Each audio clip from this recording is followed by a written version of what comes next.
I now give the floor to His Excellency Ararat Mirzoyan, Minister for Foreign Affairs of Armenia.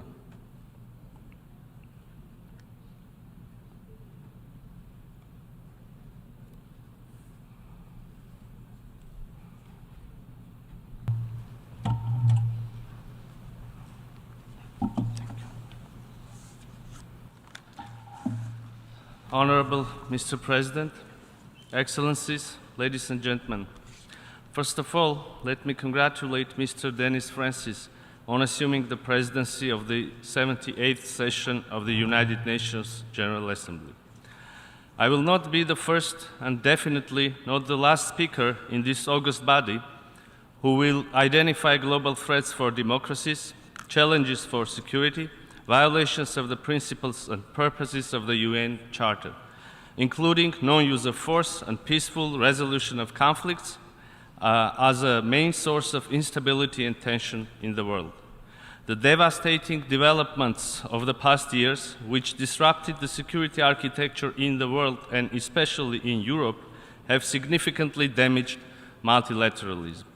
If a couple of years ago we were contemplating the decline of multilateralism, today we see erosion of that very tenet and its foundations, such as international law, human rights, and cooperative security. This is not just a theoretical interference, but a reality with which the Armenian people in the South Caucasus are coping for the last 3 years.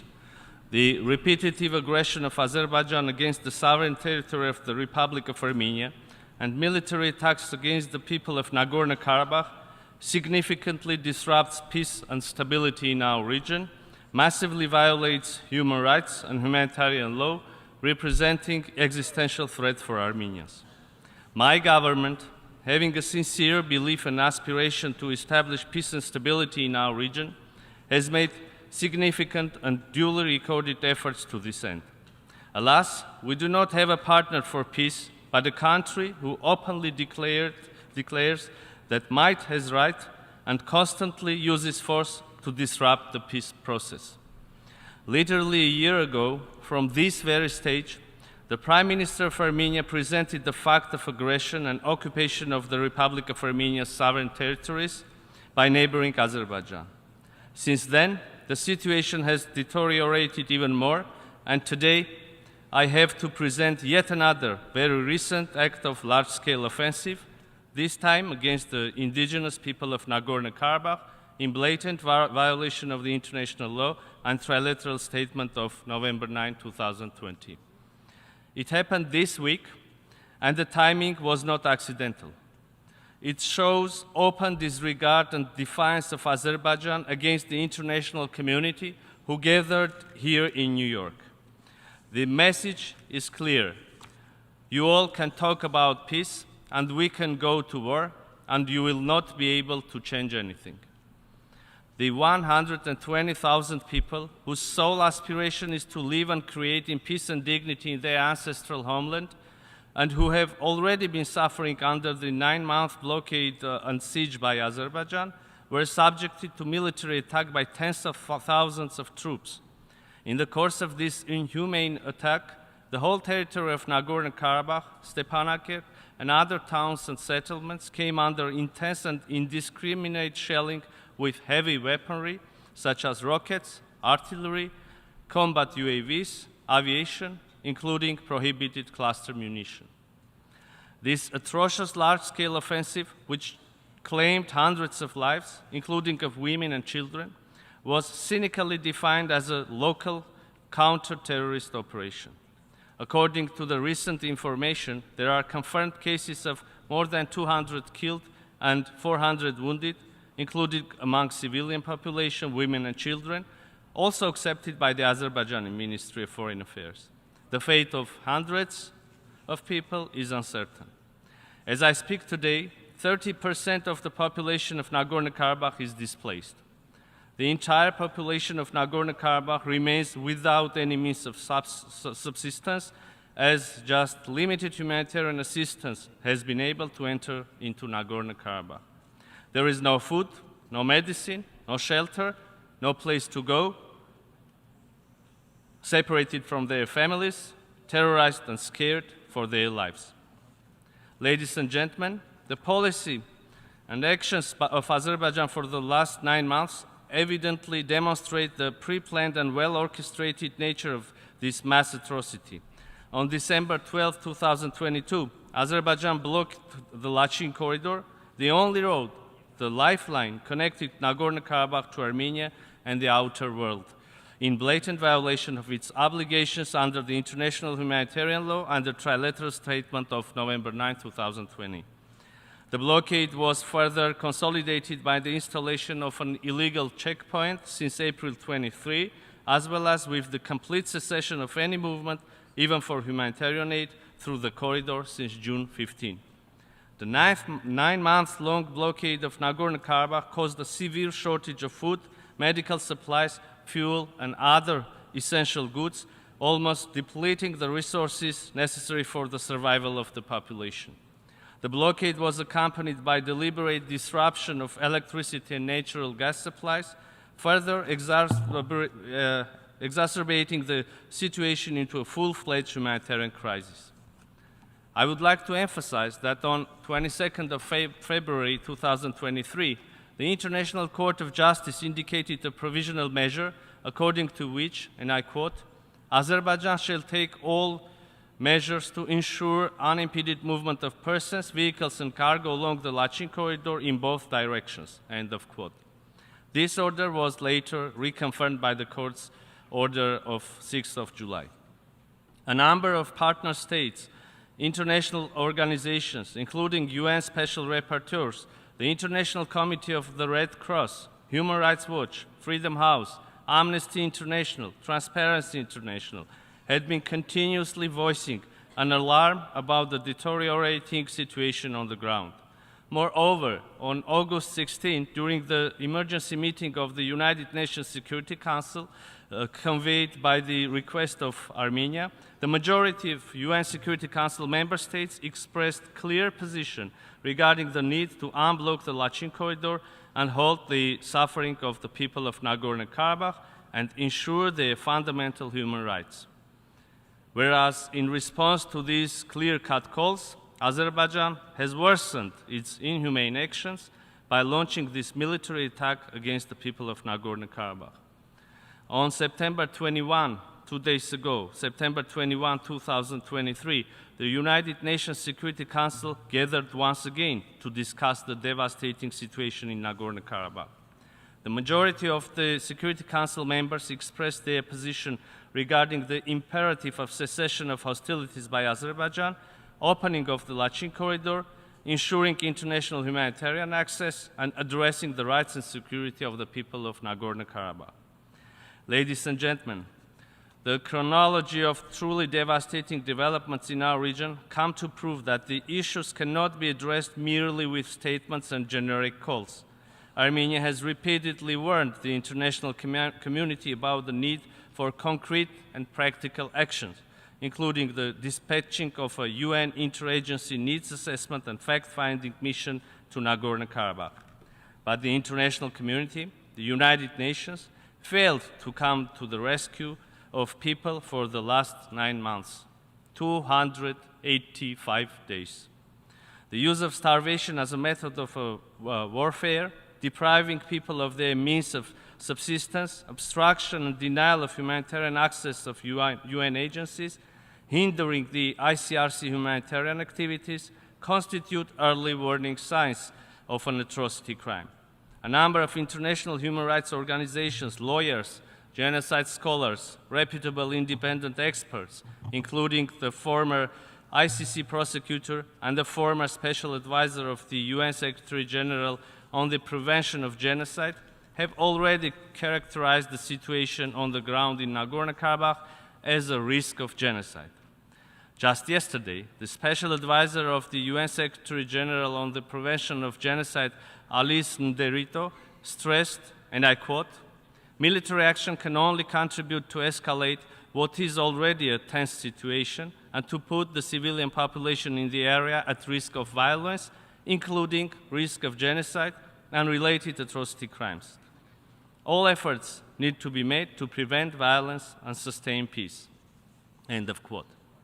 Let me draw your attention to the fact that after failure of preventing genocide in Rwanda, the United Nations managed to create mechanisms for prevention, thus making the never again a meaningful pledge. But today, we are at the brink of another failure.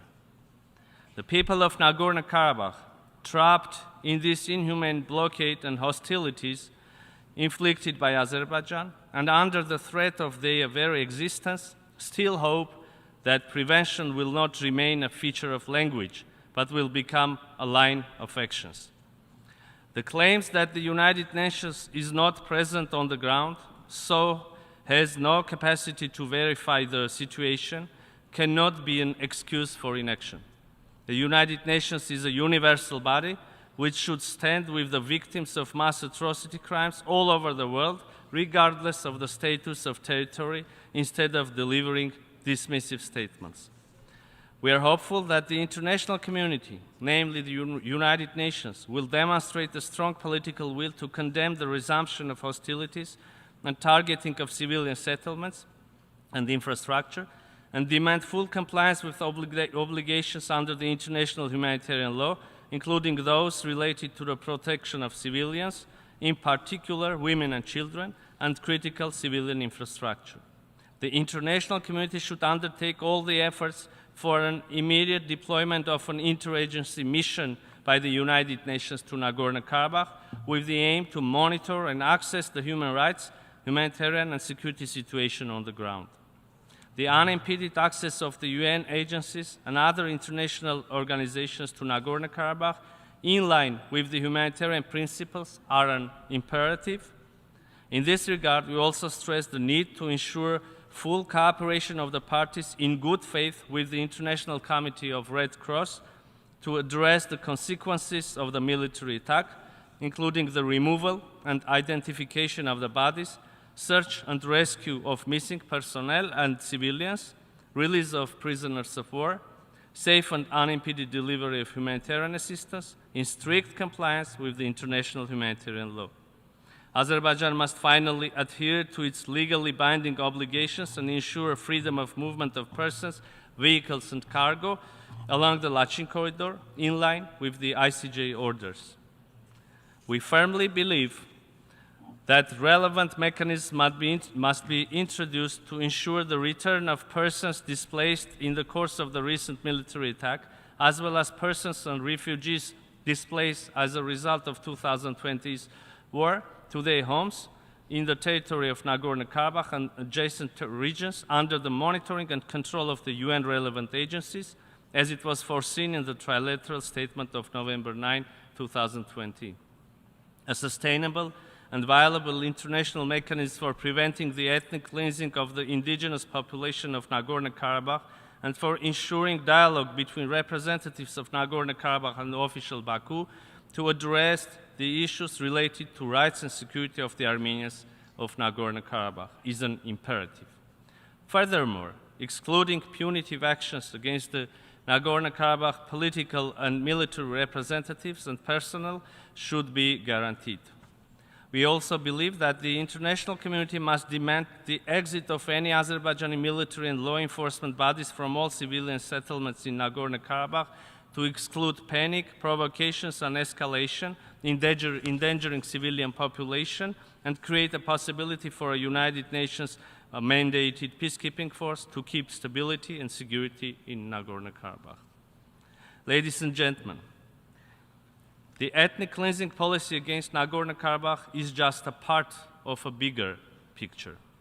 In this regard, we clearly see an intention to involve the Republic of Armenia in military actions, thus widening the geography of hostilities into our sovereign territories.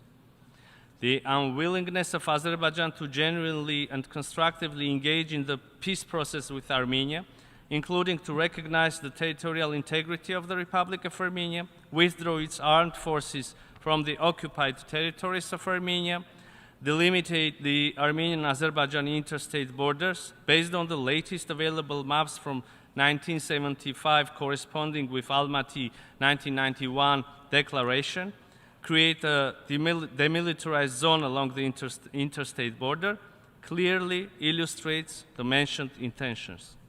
Likewise, Azerbaijan has a hidden agenda when it comes to unblocking regional transport and economic communications.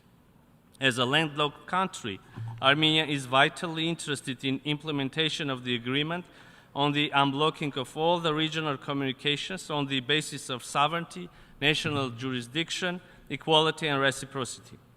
Armenia is a long-standing advocate of the inclusive and equitable transport connectivity with the view to promote trade, cooperation, and people-to-people contacts, whereas our neighbors continue to impose the 3 decades-long blockade of Armenia as part of its well-established policy of economic coercion of my country.